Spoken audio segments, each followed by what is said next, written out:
sense in doing a movie of these guys because they're not going to move. It's November 30th and it's about 62 degrees and they're out for what little sun they can get. And they really don't care about whether or not we're standing here watching from the safety of a bridge. Here's the 14-foot monster we'll tell about later. This sucker was killing any and everything that moved during mating season.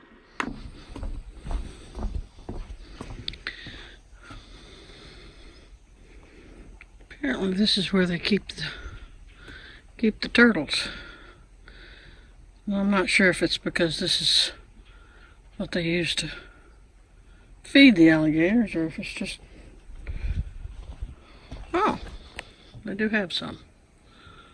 And a little bitty, looks like a crocodile with those stripes on it. No, I guess it's an alligator. I can't see his snout.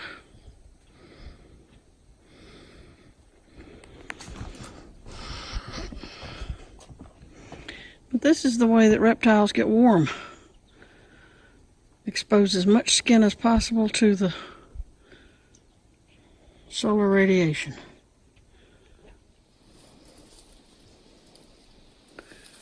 I guess he figures there's too much shade and there's more sun where he's headed. He's an awfully tiny alligator. Yeah, he was in too much shade. Now he's trying to get into the sunlight. A little tiny, dank, murky enclosure with a doghouse and hinges on it, I guess, so they can get out whatever it is went in there.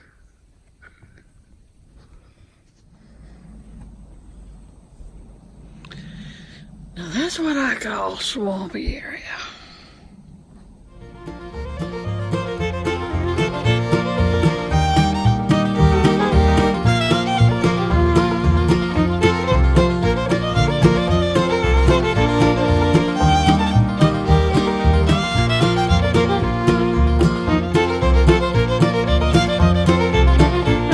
This guy's a little larger than I'd want to meet.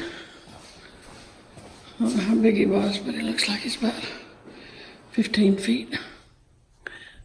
Absolute dead quiet peace. We're the only people here on a Friday, the last of November. We have seen a few alligators, but and we heard of birds, and the only other wildlife we've seen is 2 squirrels that were chasing each other.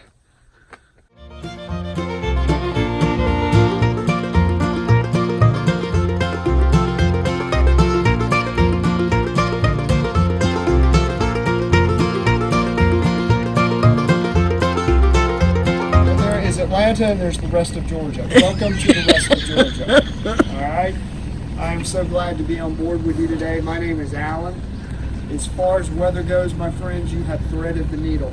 Because to have this much water at this time of year, having come through the dog days of summer, summer itself, but especially the dog days of summer, usually we are in about 2.5 feet of water in our smaller boats and our low water motors, but instead you're in about 5 feet of water. Now, you are in a native Indian trail, all right? But I will tell you, in 1946 is when this park opened, okay? The refuge itself was set aside in 1937 by Franklin Delano Roosevelt, primarily as a habitat of importance for migratory birds. Let me phrase that another way. I'm President of the United States. I don't know what to do with swampland because it's obviously good for nothing. You know what? They're saying set it aside. He set it aside. Now, it was not until all the tracts of land were finally put together that in 1974 it was given wilderness status, and it is protected now, in perpetuity or until somebody in Washington gets another crazy idea. Right. All right, which those seem to be floating out there.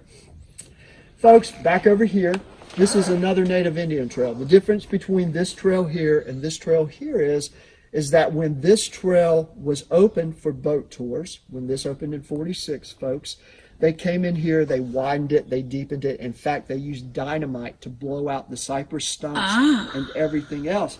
That's why this trail is wider. This back here is what a native Indian trail would look like.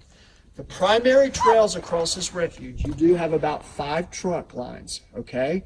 They are Native American, but also they are logging trails from 1907 to 1927, Hubbard Cypress Company. That should give you a hint as to what their primarily goal was to take out of here.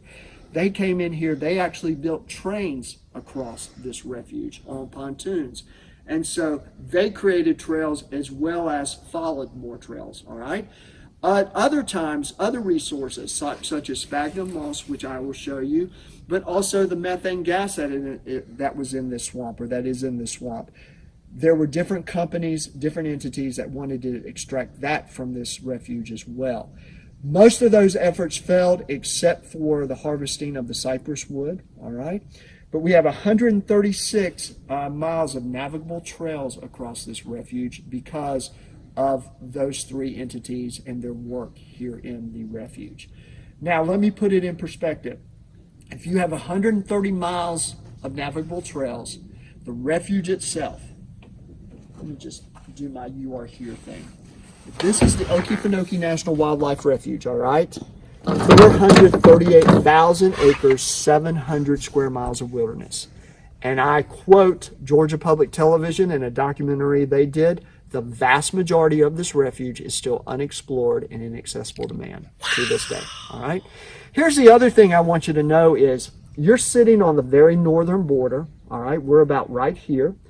The access road you came in on, that is Dixon Memorial Wildlife Management Area. That is another 42,000 acres set aside. Then, if this is the Florida-Georgia line right here, if you cross into Florida, Georgia, down to I-10, which runs east-west, you have another 200,000 acres of a Osceola Wildlife Management Area. All total, and I'm very proud of this, my friends, all total, we have some odd 700,000 acres of land set aside for conservation purposes down here. And folks, that is something in this day and age when our habitat is being eaten up left and right. That is something to be very, very proud of down here. It's amazing. All right. Another thing I want you to notice, if you look where that log is sticking out there on the right, you can notice the water moving. Folks, if you are right here, the water is moving about 1 to 2 miles an hour in that direction. That direction right there is actually kind of running south-southwest, all right? But what I want you to know is that this water is not stagnant, that it is actually moving. You notice we have a lot. And folks, once again, you look on either side of you and you can see just how much we could use a fire to come through here. Yeah, oh yeah.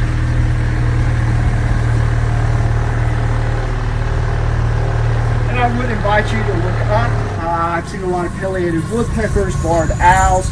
Of course, you'll hear the hawks screeching. But also, straight ahead, folks, it's a wonderful day to be out in the refuge. There's nothing Spanish about it. There's nothing moss about it. You'll see that Spanish moss hanging off of that pine cypress tree right there. And of course, ma'am, you will see those cypress knees at the base of it, which do 2 things: give structural support to those trees in a very wet environment. Also, they provide oxygen to that tree as well. That Spanish moss hanging there, French explorers, swampers are European settlers who got here around 1805, or foliage on it. Also, folks, this grass back here, I was through here last January, Florida bobcat. Any questions? I keep saying I want them to crank up the moonshine still and turn this into a tiki bar over here. And by this right here, it looks like we tried for the gators because of protection. That means they don't have to stay in this water where they're exposed, but they can go back and seek protection. There are watering holes back there and other things that they use. I see a gator decays. It falls to the base of that stem, and that's where the acids take over and they decay the bug. And that plant lives off of water and decayed bug matter.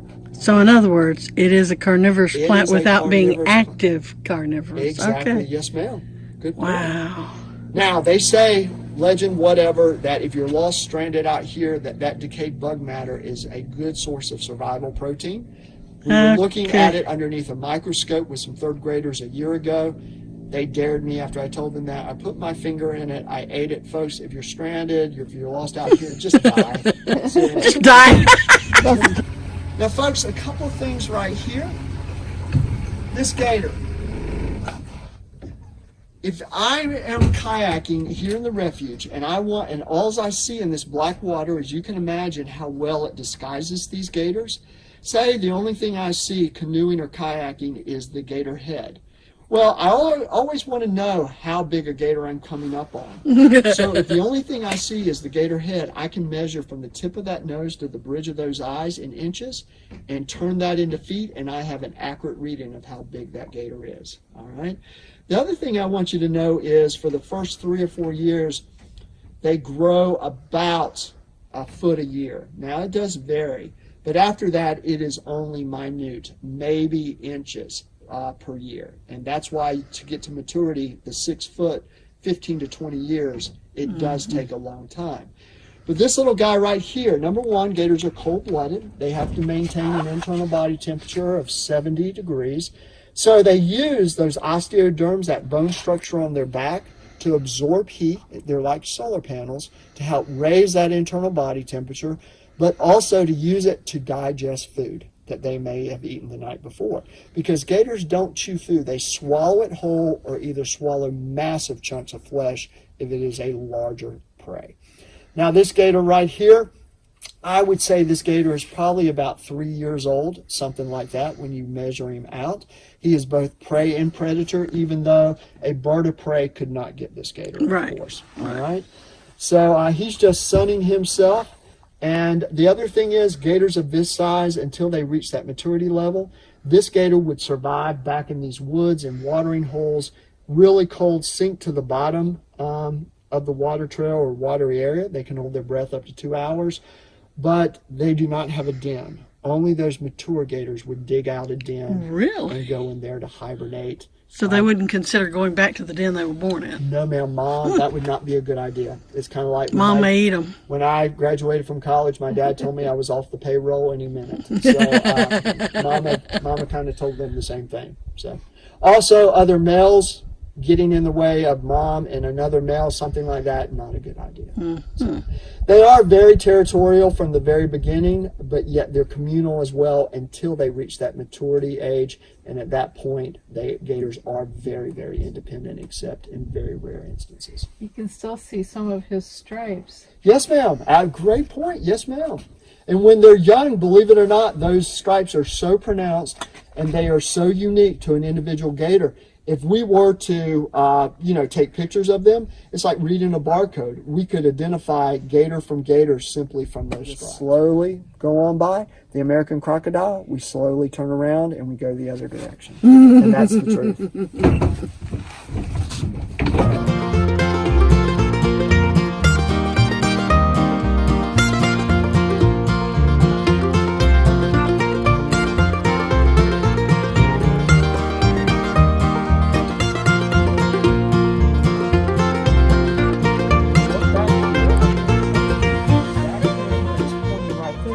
Because this female gator's den is underneath the water and back in. All right? Okay. They dig in, their length plus half, and then they dig up and make an air pocket. And that's where they go. That's where they hibernate.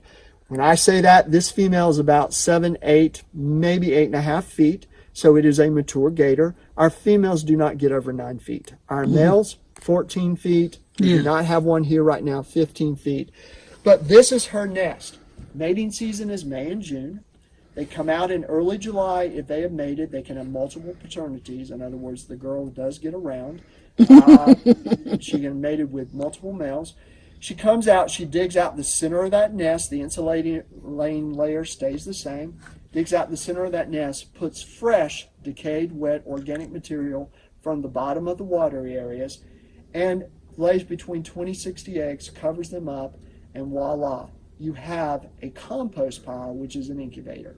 Gators are very good moms. They will fight to the death to protect that nest.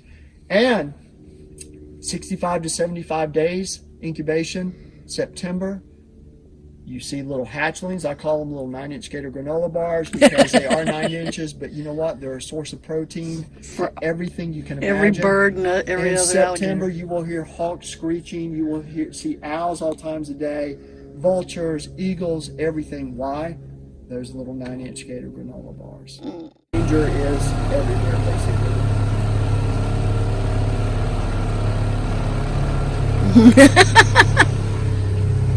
To Fargo and Fargo is a sleepy little town on the western side of the Refuge. That is where Stephen Foster State Park is. so it's not talking about Fargo, North Dakota. No. Okay. No, we can't quite kayak that far. If you make it over, which you can, get a 3-day, 2-night backcountry pass and cross the Refuge. Get there over to Stephen Foster. That is the headwaters of the Great Swanee River. From there, 280 miles to the Gulf of Mexico. Down in the southeast corner, running the Georgia-Florida line, is the Great St. Mary's River, 136 miles to the Atlantic Ocean.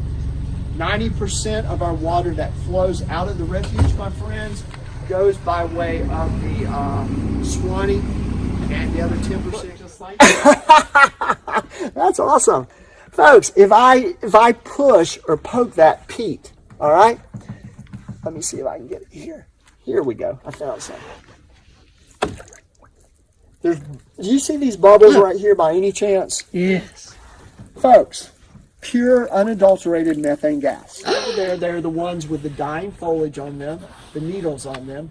Folks, those cypress trees are thriving. They have come back since the fire of '07. But if you look,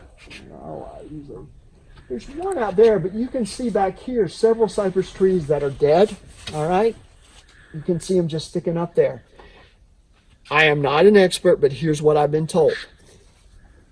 Where you see a dead cypress tree in the fire of '07, when it was an inferno, the reason that fire raged and raged and raged and got so out of control is because, number one, everything was so dry, but number two, every time the firefighters thought they had the fire under control, it would hit a peat bog. What's in the peat? Methane gas. It would explode in their faces. My heavens. When you see the dead trees, I've been told that is where the methane gas was, and the heat was so intense that the bark of the cypress tree could not protect the interior of the tree. Those trees died, the other trees survived. I'll be darned. And I would just, if you listen, I love it. this is what you get. I heard a fly. I hear something moving. I do too. I think there was a bear or Bigfoot out here, I guess, I don't know, last week sometime, because I heard this, this kind of, there are Bigfoot stories that come out of here. Also, as you go south, folks, I will say this, as you go south toward that Florida-Georgia line, toward the Osceola, it gets more remote. This is where you do not go kayaking by yourself down here, but this is also where the legends of Bigfoot come out of. The people of the sun, people who just appeared out of nowhere to explorers back in the early 1800s. I think maybe, though, a lot of those stories are tied to the moonshine industry. But anyway, that's another story. All right. It's that little tiny bird up Is there. it? Yeah. All right, my friends, let's make a little headway. All right, let's go around and see if the one's where it was yesterday. See that? So they don't lay coiled up like a lot of No. snakes. No. And they're aggressive. They are aggressive. You are exactly right. We were talking earlier about them. Mm-hmm. That's one of our 5 pit vipers that we have. 3 rattlers, the eastern diamondback, timber and pygmy, the cottonmouth water moccasin, and then the copperhead. And then we have the coral, which is the most venomous. For our 2 4-day bear hunting season, let's just say we're not going to see any bears for a while. They all ran for the woods, literally. Also, this summer we saw a tan panther and a 1950s. It does. Right here, we That's do the have petrified gator. We have a barred owl.